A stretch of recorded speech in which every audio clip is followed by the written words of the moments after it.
Jim Cunningham here with Michael Francis, guest conducting once again at Heinz Hall with our Pittsburgh Symphony Orchestra. Terrific program.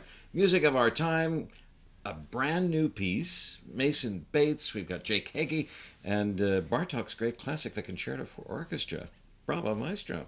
It's a great program, and I think what I really love about it is that the Bates and the Heggie are absolutely of this time, but the Bartok Concerto for Orchestra, when it was first performed, there was a review saying, this is music of our time. It seemed to be a perfect snapshot of mid-1940s, and all the tensions, all that dissonance, the chaos, the trying to find a new sense of order throughout. People really understood that it was absolutely, utterly contemporary to that era, and of course it's lived on so well. So it's music of our time in many ways. And Pittsburgh had a part in bringing it into the world with our former music director, Fritz Reiner. We like that. Of course, yeah, very closely. And a good double bass conductor like myself commissioned it, Serge Kusevitsky, although he was slightly more important, I suspect. Well, it's a great classic. Now orchestras take it on tour to show off every section. It's a wonderful virtuoso machine for an orchestra. It's kind of like a concertante group in a Baroque orchestra, so that everyone gets to shine. But here, in a really astonishingly virtuosic yet incredibly uplifting and exciting way, I'm still stunned when I realise he wrote the entire piece and orchestrated in 54 days. And there's some jokes in it.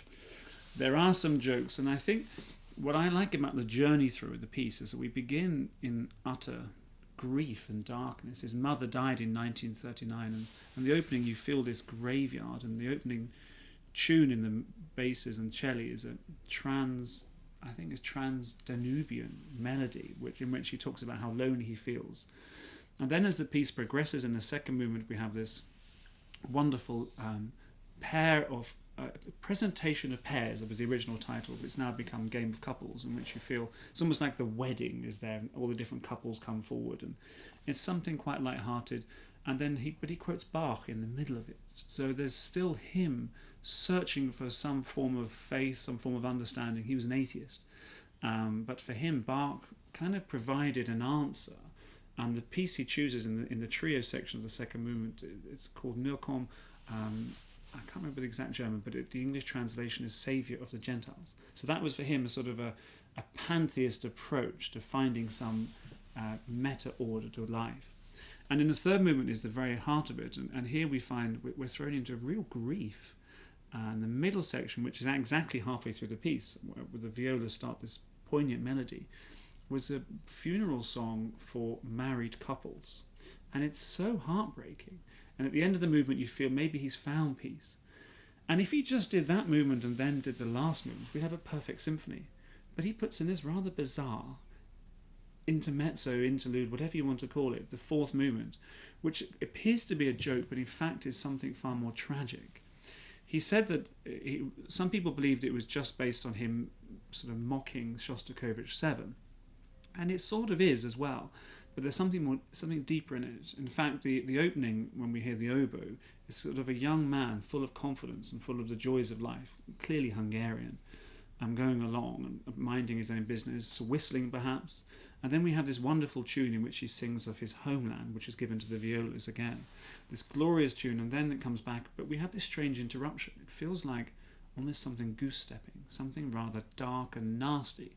And these drunken mobs who are soldiers come in and they beat this young man up very badly, and the rifle butts you hear with the cymbal crashes, and it's something rather unpleasant.